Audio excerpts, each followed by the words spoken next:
Welcome back to Board Game Breakdown. I'm Christopher Solomon here with another how to play video, and this time we'll be checking out the worker placement game Harvest. So this video is going to give you full details on setup, how to play the game, what your actions are like, solo play, all of that. But if you're looking for a shorter video, then please click this link here. For our burst video, it'll give you about 3-minute overview of Harvest, and then maybe you can jump back over here and see the full video if that one interests you. So what is Harvest? Just a little bit about it. There is a board here that everyone will be playing off of using these wheelbarrows. These are like your workers, and there's different action spaces throughout the board. You'll also have an individual farm board that you'll be using to grow crops such as wheat, pumpkins. They're different shapes, so you can fit them differently on the grid. You also have a chance to build buildings that will help you out throughout the game. It's played over 4 rounds. It's a lot like a typical worker placement game, but it does have a few neat little variations, especially in the field area when you are growing and tending to your plants. So before we jump into the video fully, then please just make sure to go check out the website at BoardGameBreakdown.com. You can check out our text review on Harvest along with a lot of other games. It also has the YouTube links, and as we talk about YouTube, please go ahead and hit subscribe, like this video so you can check out all of the new content that we have coming out for you in the coming weeks and months.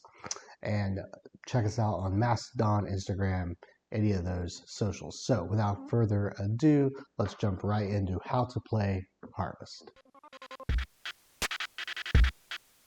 All right, welcome everyone to the video for Harvest. We are going to look at the setup first. So you see I've already put out this town board, which is the main board that you'll be using. So we're going to first set this up, and then we will look at the individual farm boards that each player is going to get and talk about them.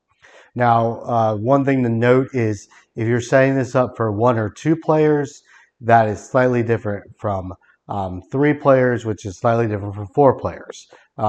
There's not a ton of difference between 3 and 4, but except for one thing. But we're going to mainly talk about setting this up for 4 players, but I'll call out the differences that you need to look out for if you're playing with different numbers of players, but it's not that big of a deal. I think you'll all get it fairly easy. So again, I've placed out the farm board here, and I've put all the components around it, which we'll discuss in a second.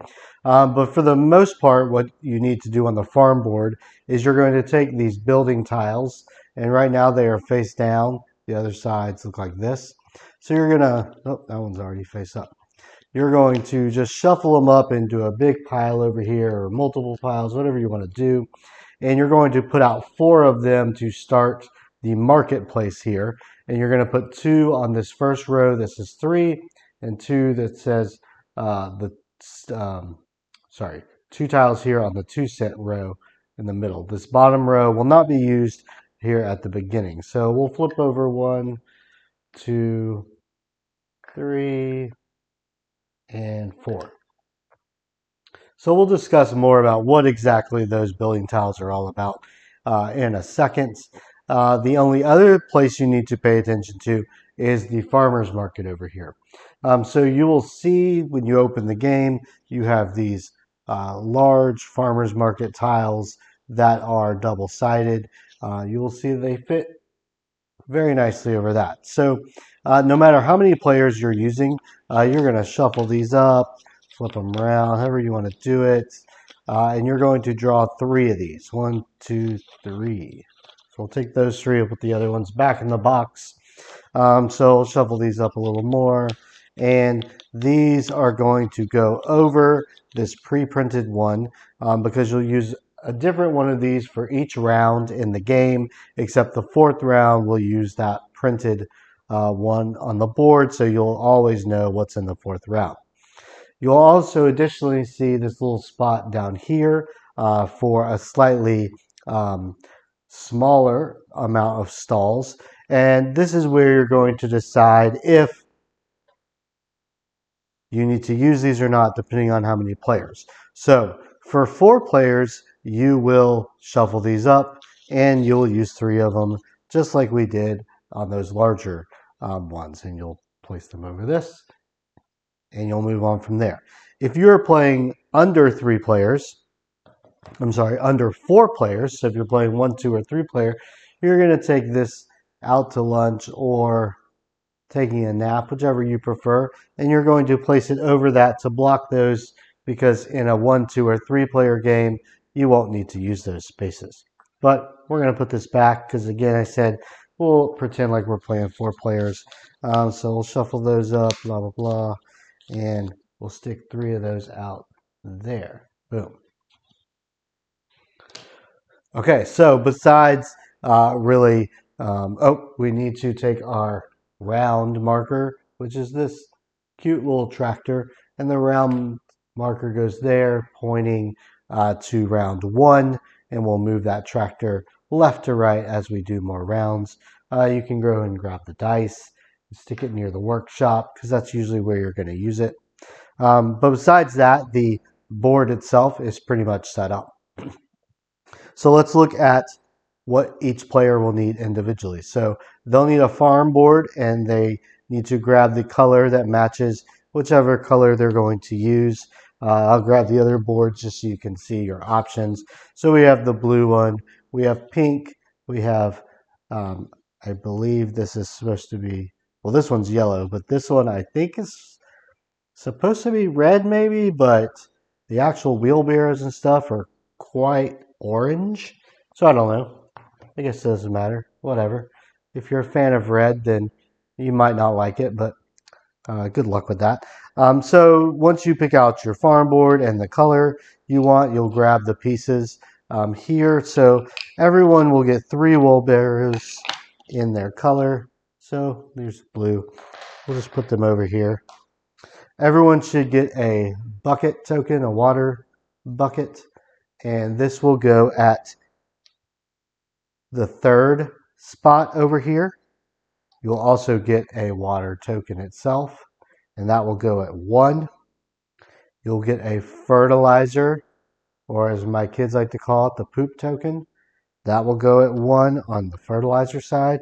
And then everyone will have a cute little cozy button, which they will use as their score marker. So everyone will place them up at 1. Now I'll remove this because we don't need to hold on to anything in this game. We can just make a pile over here.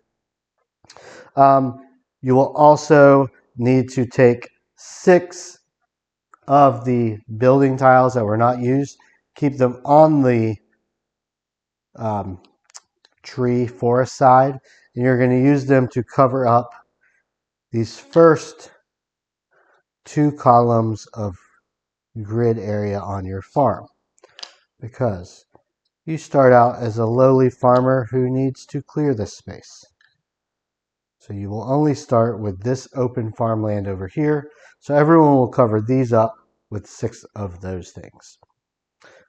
You'll also need to get a character card and a farmhouse tile, which are right here.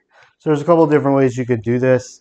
For beginners, it's recommended that you give out 2 of these to each player and 2 of these to each player, and then they can choose.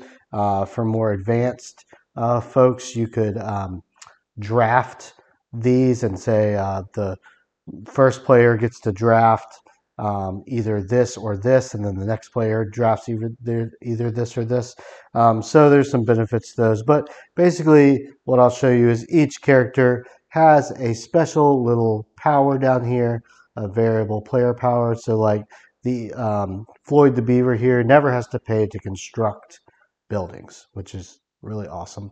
But you just hand them out. So you know what? I'm just going to take, let's see, I'll take the water guy, Leland the fox. We'll play with him so I can show you that sometimes these guys will affect how you set it up. So you'll see at the start of the game, his bucket is going to go up 3 spots. So we'll do 1, 2, 3, and his bucket will actually start at level 6. You don't know what that means, but I'll explain it soon. But I'll flip Leland over where he's got his little nice quote over here, and just place him aside. Some people, you will have their player power will interact with you every round, so you'll just keep that next to you to figure that out. The farmhouse tiles are basically actions or icons that you're going to get every round. So some of them are really great, others less so, I guess. But I'm just going to like kind of shake them up in my hand. I'm just going to draw one for this sample. So we got the either build or take a coin. So we put that right there. So everyone will do that. They'll all get their farmhouse tile and their characters, and you'll have those for the whole game. You also need your sunrise tiles. One side is this, other side is that. They're labeled 1 to 10. So we're going to shuffle these up, and you would deal one to each player. So I'm going to kind of, this will be mine, and I'm going to pretend that we have 4 other players playing. So we'll just put those there. We'll explain what this is going to do in a second. We can go ahead and flip them over though and look at them. So to start the game, I will be player 6 here. So this is just kind of deciding turn order. So this player would go first, then me, then third player, then fourth player, because it's lowest value to highest. Okay, so you'll hand those out to however many players there are. If you are playing 1 to 2 players, you also need to grab the Gary, the cow. He's like the mayor or something, his tiles, and they are going to basically be used to block spots. He'll get his own wheelbarrows, and they'll just get put out on the board. I might do a quick explanation of this at the very end of the video. So if you're a 1 to 2 player type person, you can scroll through and see that at the end. Other than that, let's just quickly look at the components. So you have your coins. So they come in 1 cent and 3 cent variations here. Then you have your crops. So they're kind of left to right, the more powerful, or least powerful, the most powerful. But I don't know if that really makes sense in this game. But you have your wheat, you have strawberries, and you have blueberries.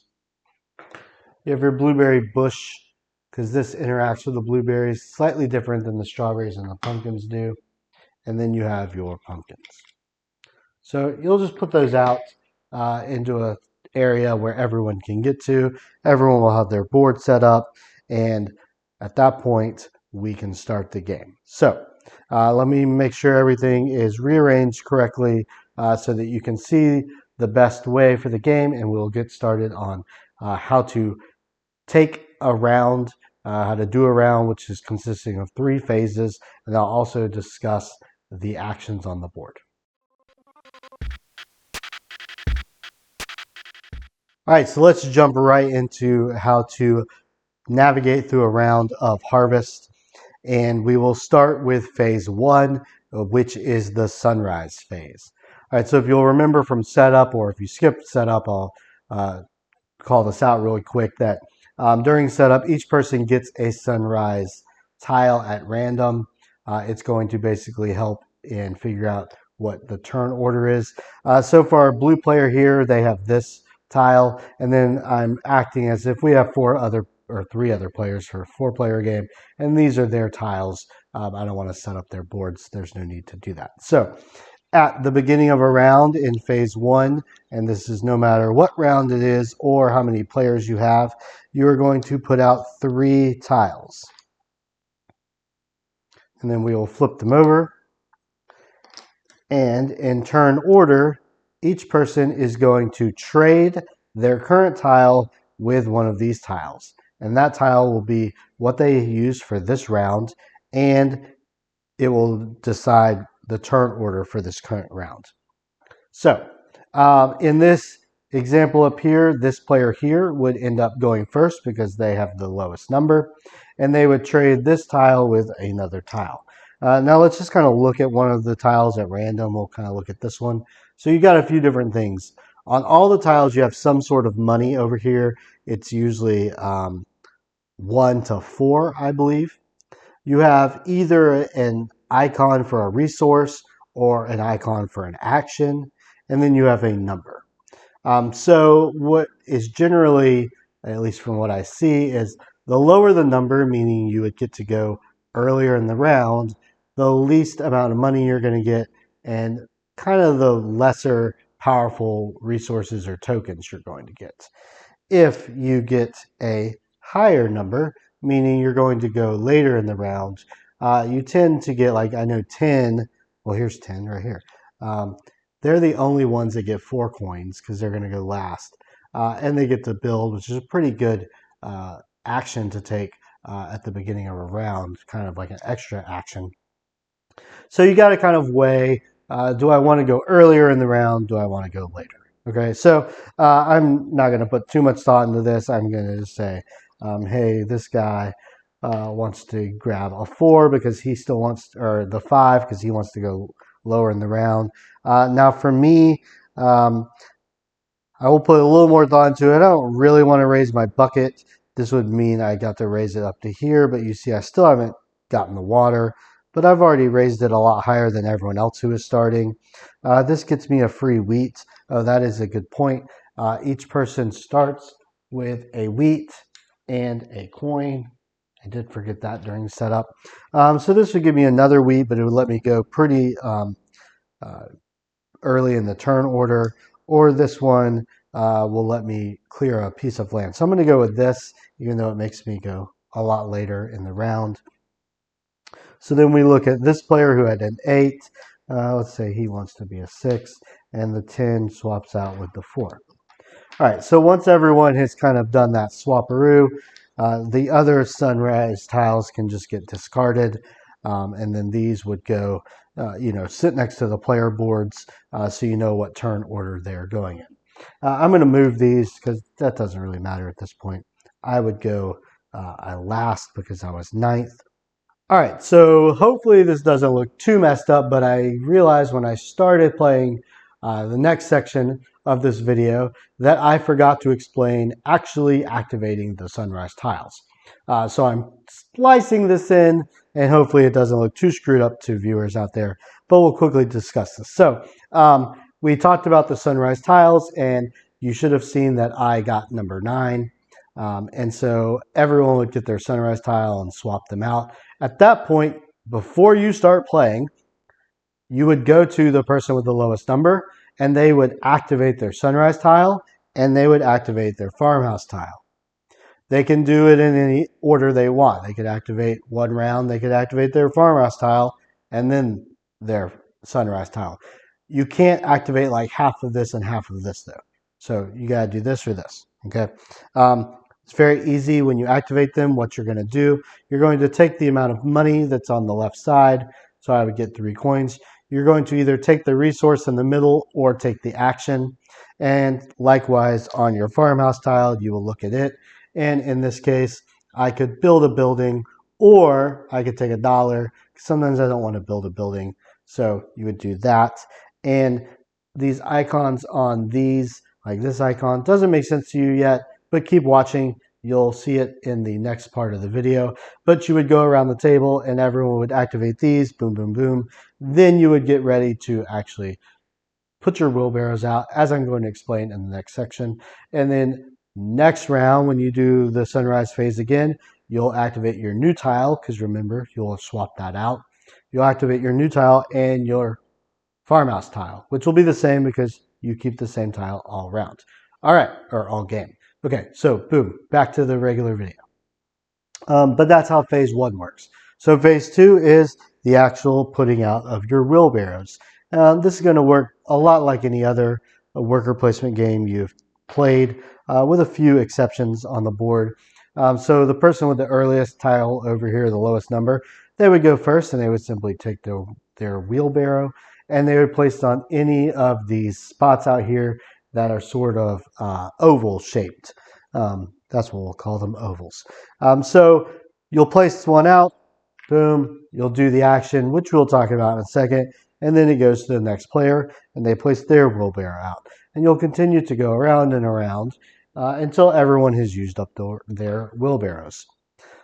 So before we look at phase 3, let's just talk about each of the areas on the board and what the actions are. There's really 5 main areas. There's the general store, there's the farmer's market, there's the fields, there's the trading post, there's the workshop. All right, so let's just start at the top left and we'll kind of work our way around.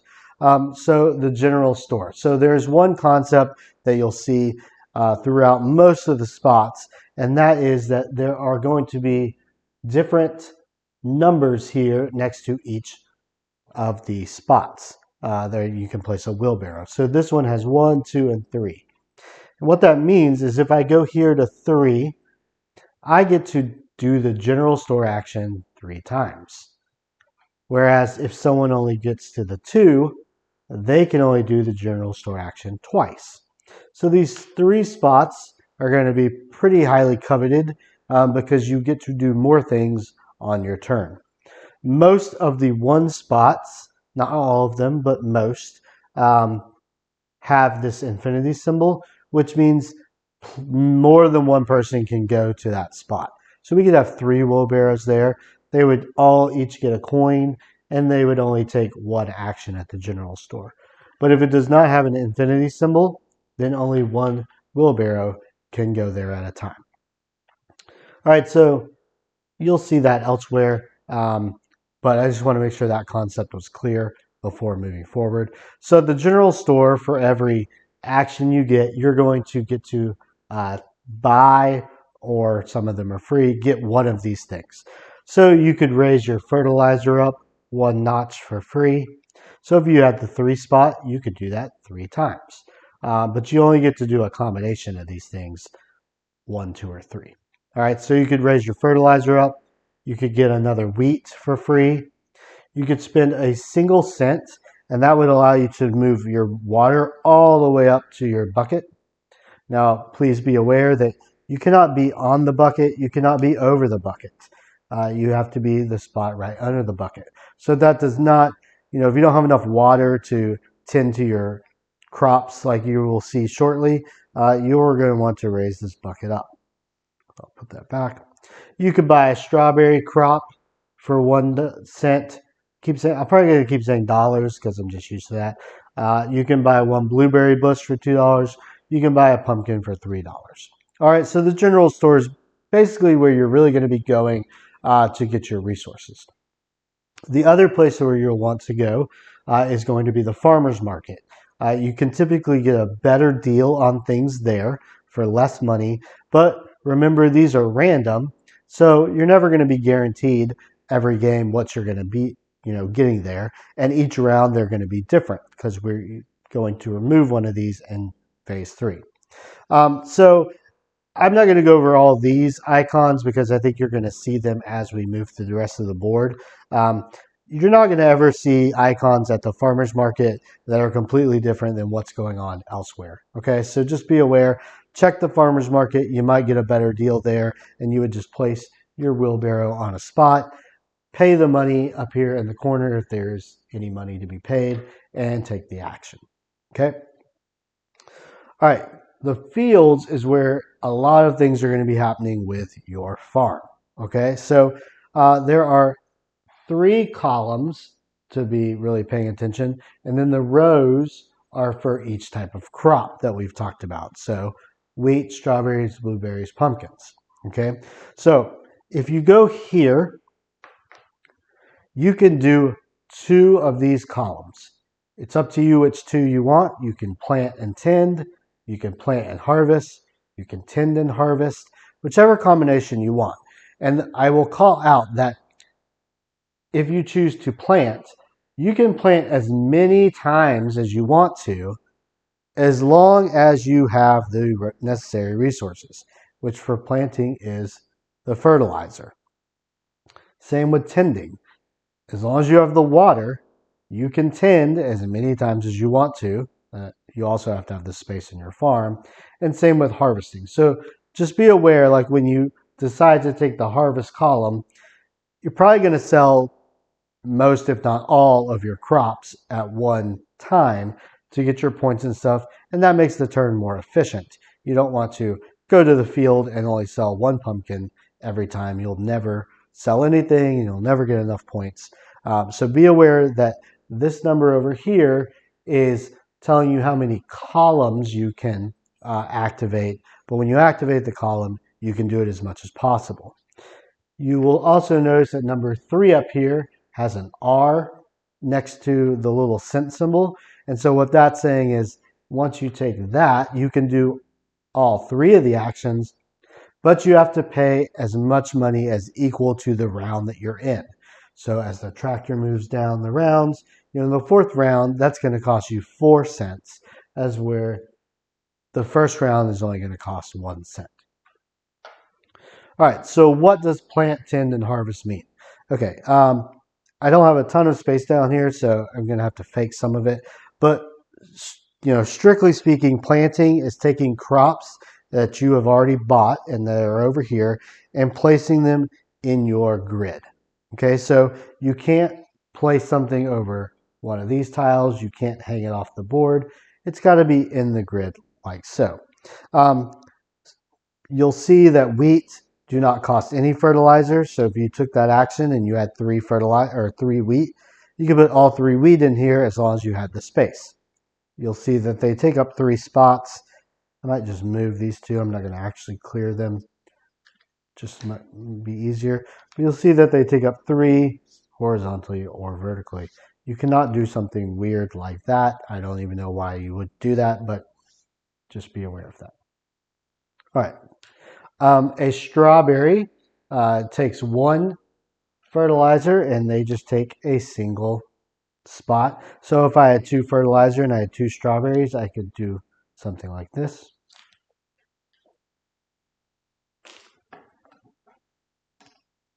A blueberry takes 2 fertilizer, and the blueberry are going to be slightly different in that when you buy a blueberry, you're going to buy this bush.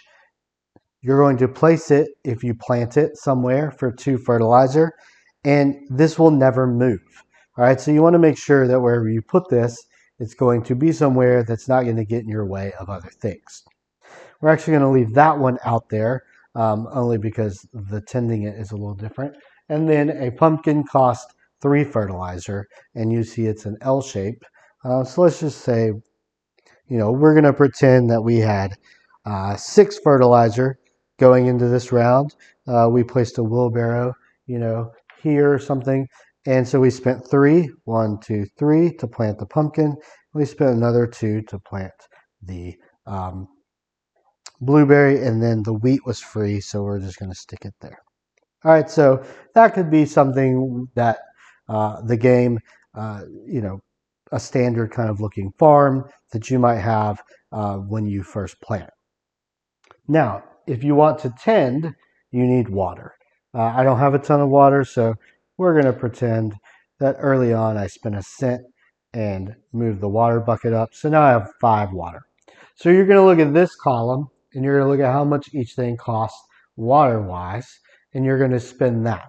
And what's going to happen is if I want to tend to my pumpkins, I'll spend 3 water, 1, 2, 3, and I get a free pumpkin from the supply if I'm watering this one, and it will go somewhere that's touching the pumpkin you tended. So it's got to be adjacent to it. You can't just I couldn't tend to this pumpkin and place a new pumpkin there. That wouldn't make any sense because it's growing off from this pumpkin. If I had another pumpkin, if I had one here and I had space, I could also pay 3 more water if I had that and tend that. So you can tend each crop one time throughout the turn as long as you have the water. So if I, wanted to tend that blueberry, I do have 2 water left, so 1, 2. When you tend to a blueberry, it does not grow like the pumpkins. The bush stays right there, but you do grow a blueberry tile on top of the blueberry bush. And then if I had 1 extra water, I could tend to my wheat. and place a wheat here, but I don't have any more water, so that would be the end of that. Now, the last thing is to harvest. And what harvest does is it tells you how many points you get for selling these crops that you have. So what we're going to do is we're going to just go ahead and clear this as if I harvested it. So the wheat would give me 1 point and a fertilizer. So I'll go ahead and grab my fertilizer. Man, I'm not.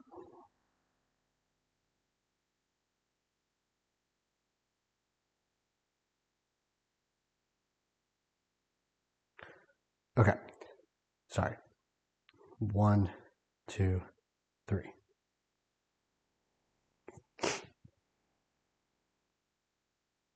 So I would get a point in the fertilizer. My blueberry bush, I would sell it for 4 points. Remember, you don't get rid of your bush, you just get rid of that. So that would be 4 points. And then each of my pumpkins is 6 points.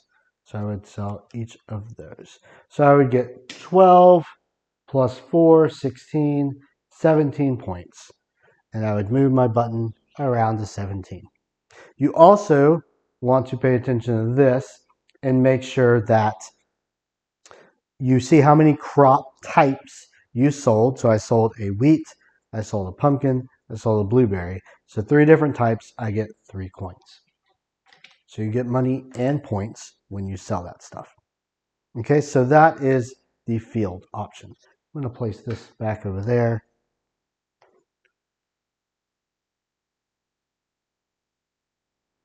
And do that. All right, so let's just grab this. The trading post is, personally in my games, I've not used it that often, but it allows you to basically turn something in this column into something in that column. So if you do this one, you can do it twice. You could trade 2 fertilizer for a plant action. I'm sorry, a field action. And when you take a field action, that means you could do either one of these columns one time. You just like I explained, you could do plant as many times as you want, but you could use it plant one time, or you could use tend one time, or harvest one time. And then you could also trade a crop, like I could trade this crop in to clear land for free. So this is like a space you could go to if you really are kind of down on what you've got and you need some more stuff. All right, lastly, let's look at the workshop. So there are 3 spaces here, a 3, a 2, and a 1. And you'll see that the 2 and the 3 have the not equal to symbol. So that means if you go here, if I go to 2, I can't do any of these actions twice. I can't build 2 buildings. I have to do 2 actions that are not equal to each other. Okay, so let's look at the 3 choices you have. You could spend $1 and move your bucket up one time. So that's going to be where you maximize how much your bucket is allowed to get, how much water is allowed. The second action here is to spend $2 and clear a part of the land. So you saw while I was doing the field, I moved some of these off. You obviously don't start with a lot of real estate here, and you're going to need to clear some of this out. So you would pay $2. You would select any of these spots to remove. So I'm going to remove this one. And what's pretty cool is that this now gets flipped over and becomes a building that's available to everybody on the top row. You also have the dice symbol here. So I'm going to take the dice. I'm going to roll it. That's $1. I'm going to get a free coin. Then the last action is to actually build a building. So these are our buildings we can choose from. You have $3, $2, and $1 buildings. So if I wanted to, spend $3, I could buy something off of this top row here. There's a couple different types of buildings. Most of them you're going to see have this lightning bolt, which in most games tells you to do these things right away. So as soon as I buy this building, I'm going to put it somewhere in my field that it fits, and I'm going to immediately get to do those 2 actions. You'll also notice that most lightning bolt buildings give you 2 points at the end of the game. Additionally, there are these little winter buildings here. And what they're typically going to tell you is at the end of the game, you're going to get plus points for some, criteria that you've met. So each seed type. So if I ended the game and I had a wheat over here that I never got to plant, um, that type is one type, and I would get an additional 2 points. So this tile would be worth 4 points. There are also one other type of tile. Let me see if I can find one. Yeah, here we go. I don't even know how many there are of this. This might be the only one. But you see it's got a little moon symbol.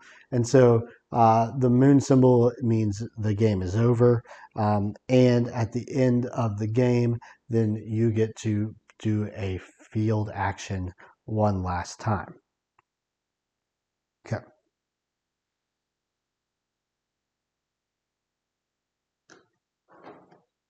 All right, so let me get that in focus. So over here, again, you can raise your bucket, you can clear land, you can build. So that takes care of all the actions on the board. You'll go back and forth, everyone placing their wheelbarrows until everyone's wheelbarrows are spent. And then you will do phase 3, which is a little reminder up here at the end of each round what you're going to do. So you're going to move the tractor to the next round. You're going to grab everyone's wheelbarrows and move them back to the spot that they belong. All the building tiles are going to drop a column so that they become cheaper the longer they're out there. If you have any in this column, they come off and go out of the game. So you can't, buildings don't last forever. This little symbol reminds you that you need to refresh the farmer's market. So the top tile of each of these will get removed, and you now have these spots to play for the farmer's market. Obviously, if it's the last round, you would pull them off the board completely and play with the printed ones on the bottom. So you put those back in the box.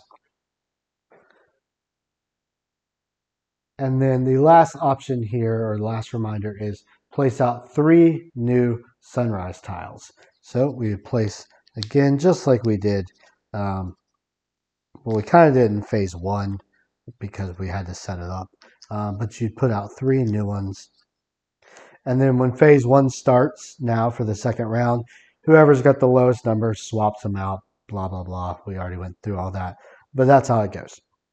At the end of the game, so once you're at the end of round 4, there's a nice little reminder down here of how to handle scoring.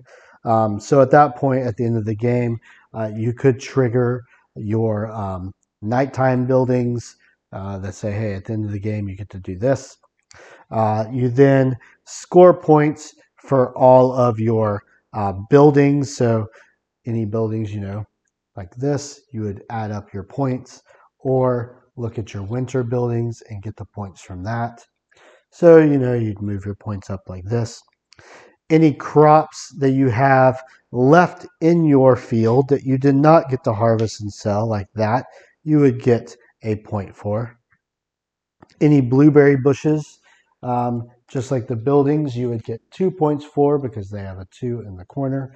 So you would count those up. And then you would also get to count up your money and divide it by 2 and get that many points. So in this case, I had 3, 4, 5, so I get 2 points. So you would see how your button moves all the way up here, and the person with the most points wins. All right, so that's pretty much it. I will do a quick little section here on the 1 to 2 player and how Gary the cow interacts with you real fast. But if you don't want to watch that, then awesome. Thank you for joining me. And hopefully the cute town of, I forgot the name. I think it's Furrow something. I don't remember. Let's see. It's on the cover of the instruction booklet. Oh, Furrowfield. Here we go. Hopefully this cute town of Furrowfield entices you to come play Harvest sometime. I believe you can pick it up at I got mine online from Target, but I think they sell it in-house at Barnes & Noble. So you can find it at some big box stores, I guess, nowadays. But hopefully this video has shown you if enough about Harvest if you want to pick it up or not. I also have a written review of it up at the website, so make sure to go check out the website at boardgamebreakdown.com. Obviously, I would like for you to subscribe and hit like on YouTube if you're a fan of it. I got a lot of videos coming out soon that hopefully I'll get out in the next couple weeks. Picked up a lot of games recently, so I want to make sure to get them on the table and go through them all for you guys and girls out there who are interested in checking this stuff out. So thanks for watching. If you want to stick around for the 1 to 2 player module, quickly do so. If not, catch you next time.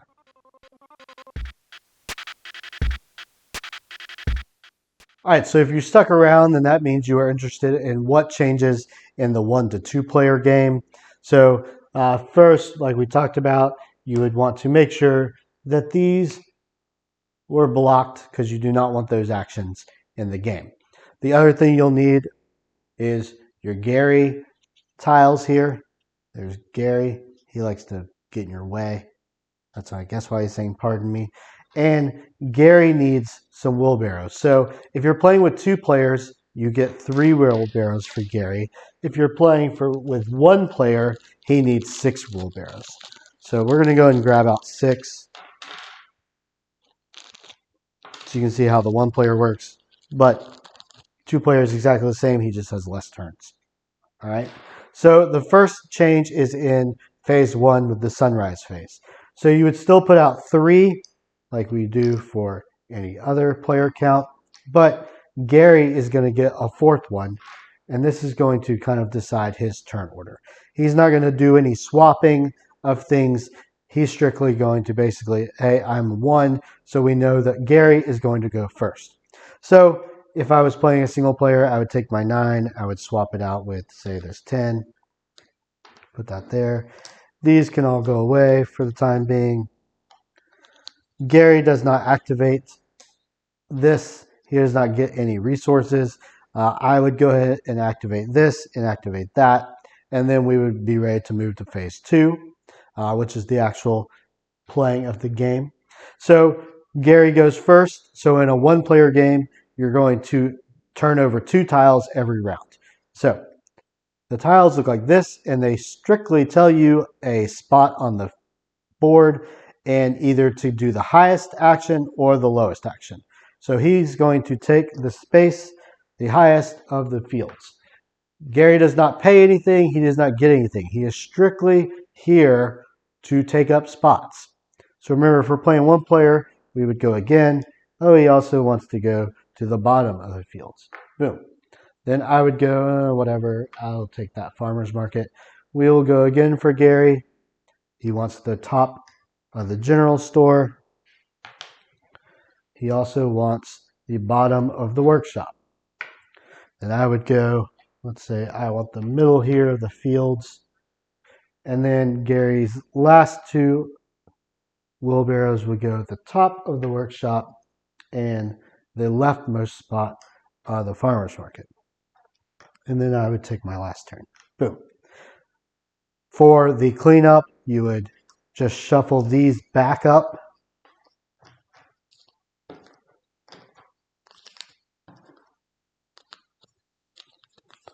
Blah, blah, blah.